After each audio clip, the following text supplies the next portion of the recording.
There's an old adage that I'm afraid we as Christians have failed to heed. That is that in order for evil to triumph, the only thing necessary is for good men to do nothing.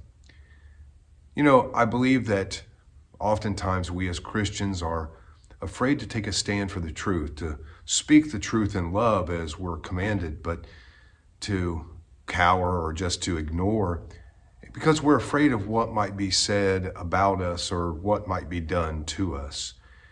The reality is that we as Christians are commanded to take a stand, to be strong and act like men, because God has not given us the spirit of fear, but of power and love and of a sound mind.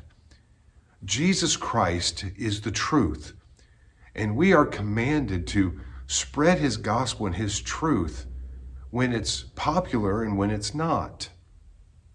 In Galatians chapter 2, we're given a great example.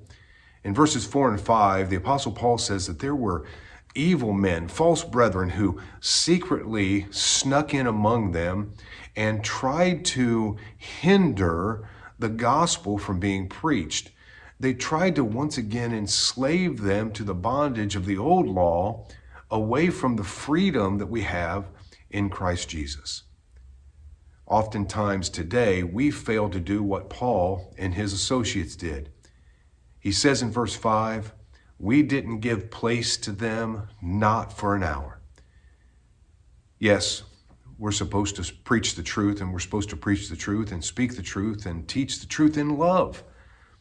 We're supposed to engage with our enemies. We're supposed to love them and pray for them and do good to them. But it's time for good men to take a stand.